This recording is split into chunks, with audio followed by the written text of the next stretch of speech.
Our first is the one you guys have all seen many times now, which is just an easel leg tripod.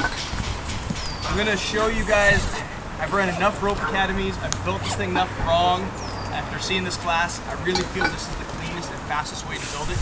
And I tried to explain to the guys yesterday and I failed, but still did. Or they still listened to me if you're tired of me or not.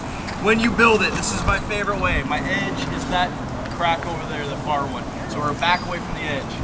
I'm gonna pull the head out, set it so that my bipod's coming away from my edge. I'm gonna have 2 or 3 people build it. Do not have 4. The more hand you put in here, the more complicated it is. So we're gonna run 2 guys or 3. I'm gonna take the pin bag, I'm gonna set it right here, and each person's gonna build their own leg, and you need to pin as you go. So I'm gonna put a leg in, I'm gonna pin it. Put another leg in, pin it. Put the inner leg and pin it, foot, pin it. When guys try to help out and build 3 legs together, and then out here with this big lever trying to line up the pin and find the hole, it just slows everything down. And if we build it this way, all the pins go the same direction. It's real easy to safety it, make sure there's no pins missing, and everything's real clean. So if I can have like you 3 build me an easel leg tripod, I need 2 legs on the bipod, 3 outer legs on the easel leg, and then flutes all the way collapsed on all of them. Feet, flat feet. Yep. We'll go from there. And then you get, that way everyone can reach the pins, and you can go ahead and build.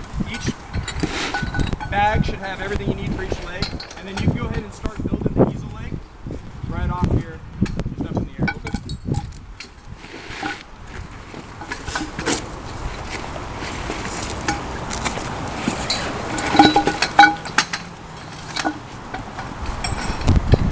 Might need to move away from your plywood there.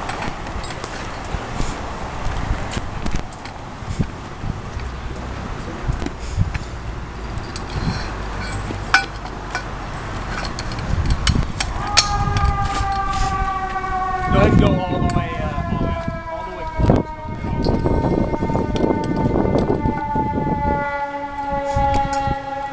So remember,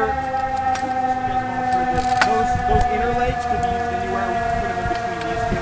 We can put it at the head and have the inner legs stick past the head, which is going to be some evolutions. We'll do that. In general, we try to put the inner legs at the feet so that we can extend our feet and raise our height. And it's at the bottom and not at the top. If you look online and the old stuff, you find any of the user manuals from the past, they required that that inner flute piece be at the heads. That was the only one that they did in here. So don't go by that. These new ones don't require that. We have the 2nd, not the 3rd generation version. Actually, it's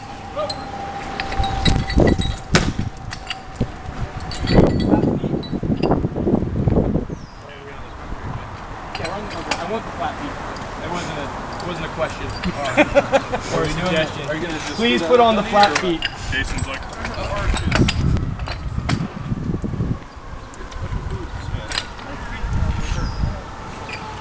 Alright, you got that? So when we go to, at this point, we'd be ready to move it toward the edge, except for missing one thing. We need a tie back line. So we can use the 9mm. You're welcome to tie that on the head. If we know and we already know where our anchor is, an option that works pretty slick is if you put your Omni block in here with our main line with the stopper knock in it, and you can run that back to your MPD, you can just belay this out to the edge on the main line because it can't slide through. As if we're already at, no, we're fine. We'll do it. We're gonna build this a lot of times. So you can clip. We can use a carabiner. You can tie it. Do whatever you need to. I just need it.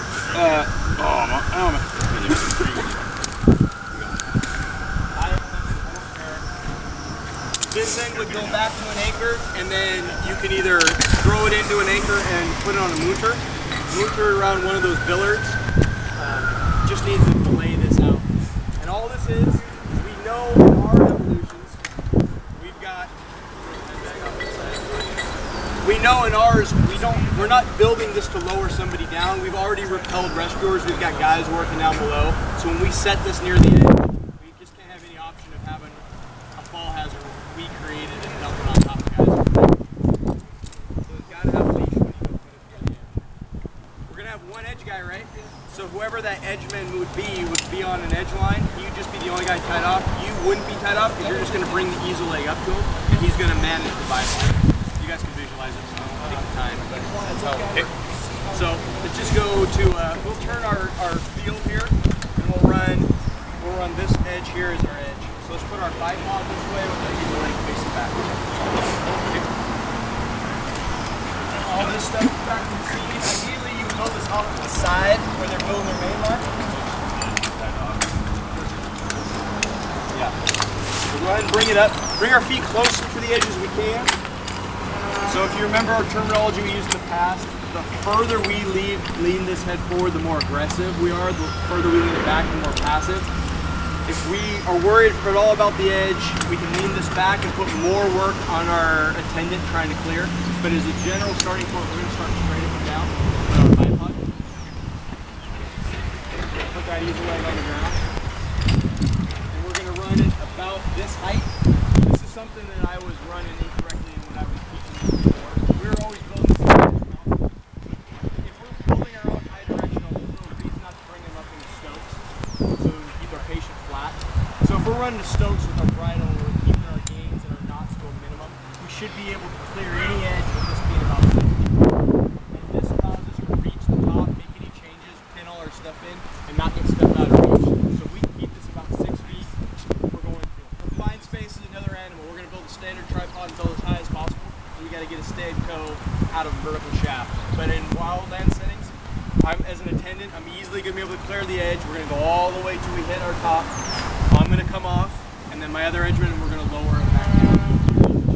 We're going to go straight up and down, if possible. Unless we have any kind of an overhang, then we're going to extend our easel leg and lean our head in a more aggressive situation. The more aggressive I lean it, I need to make sure that this is really secure, because as we lean forward, it's only going to be on this. It's going to keep it from going until we get our rescue load on. Let's go ahead and bring that back. So in the past, what else are we missing now? Let's move this just so everybody can see it. Let's clean it, make it clean, because if we're training, we might as well do it right. Yeah. Clean rigging. Yeah, so let's hobble the legs. And then we'll talk about hobbling and security.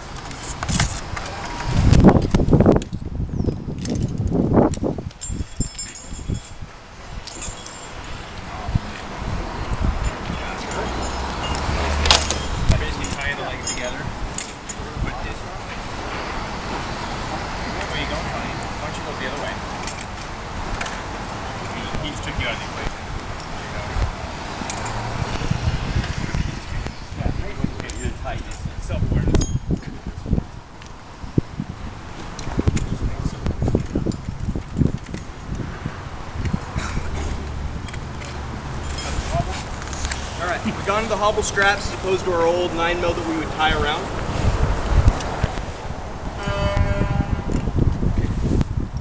As a general principle, you guys build this.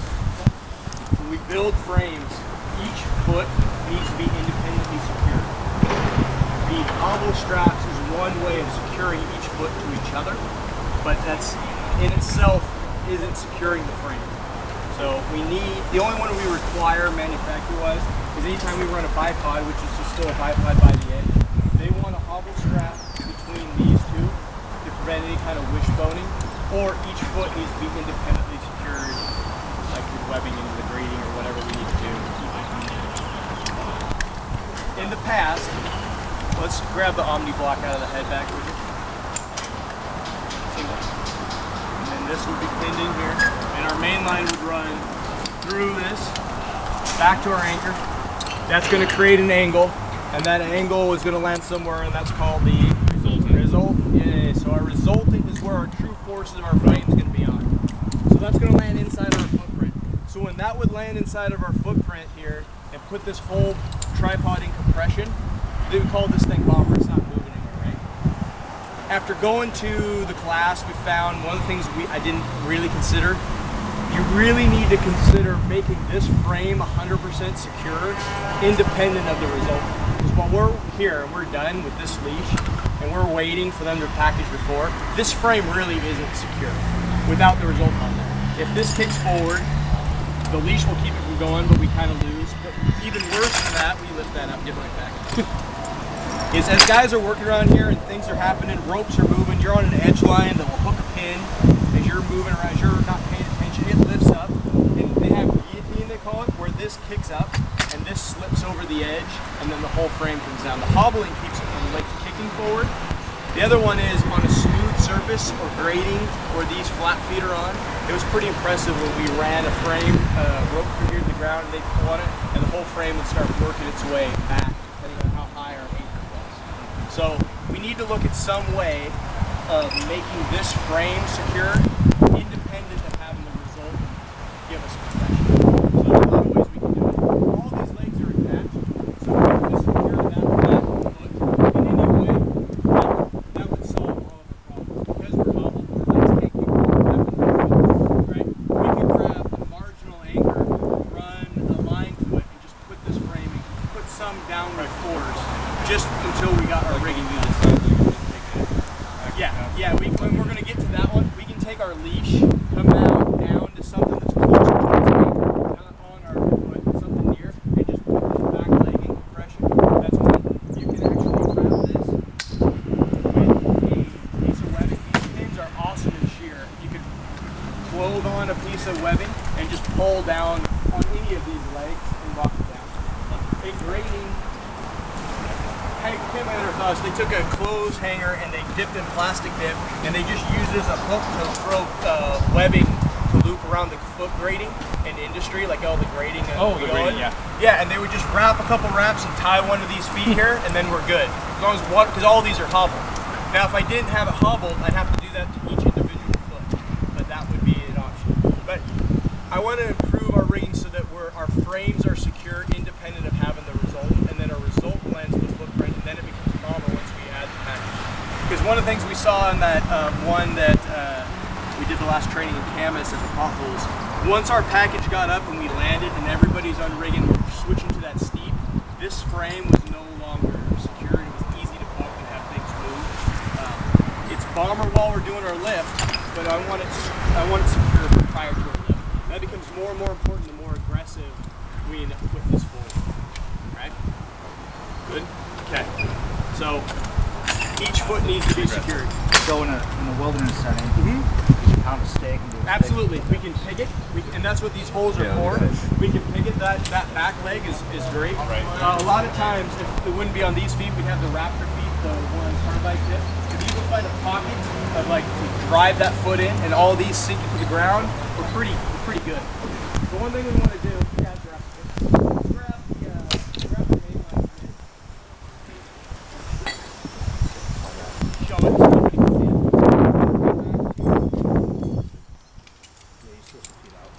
Oh, I got 3 of them? Yeah, 3 different feet. Go back and switch out. That.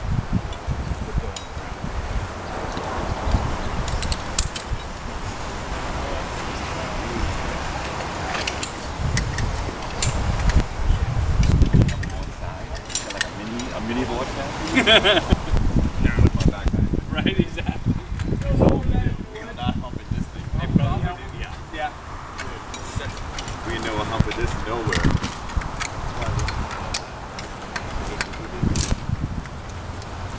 You guys run in like rescue safety standards, or do you have to do NFPA standards? MRA standards here. No, unless he learns to do What's that? the belay. Are we still running it over the edge? Or they, You know my deal, man. I'm always in constant flux on that, but as of right now, I'm not making any changes. okay. So he's going to that frame, so let's turn our frame. Will you grab the easel leg and let's turn our easel leg that direction a little bit? Highway? Yep, just so we're not on our easel leg. So this may have to happen, or we're coming off of this one a little bit. Let's extend our hobbles and extend the easel leg so we can get my head back closer to the edge. And just extend the easel leg. We'll get it to where, there, that's good. There. Yep. And then we'll re-hobble it up. Remember the horseshoe, guys, on those flat feet? That ball and socket, if you cross-load the back part of that, you can pop the ball out, especially when we're latching and everything. So just make sure you turn the horseshoe so that we're not, toward where our articulation needs to be. See what I mean? Like, if I had spun this around, this metal piece would be wrenched in our gear, and then half the foot will be on the ground, and we pull the force force on it. This is called treating aggressive. The opening faces Yes. opposite. Yeah. Yeah. This is aggressive. Yeah, we're aggressive. So we may or may not require this line to be tighter. We probably have to put something on here now to guide this back. But for right now, I just want to show resultant-wise where we land. And We're a little right about here. yeah, so we're dead in the middle. And this whole thing's going to be awesome. We're actually doing the lift. So because we're not having our initial person lean over, you or whoever the edgeman was when they set this up, they're going to get here. They're going to hold our where we think our fall line's going to be. I'm going to test the waters. I'm going to put as much force on this as we can. We want to see what we're doing here. Right about there looks pretty good. Pretty aggressive. I would guide probably two guys, one to that tree, one to that tree, one to here, you know, just to make sure that we're not, before this is on here, and we're set. We want to test the waters. I want you to come in here and really give that a pull, and then make sure we're where we need to be so that when we load it down, we can record balls. If we had thrown our guys on here and secured this, I think we're good to go. Okay. Just test the waters is important. So we guess. The problem with tripods, any tripod, let's go a little less aggressive.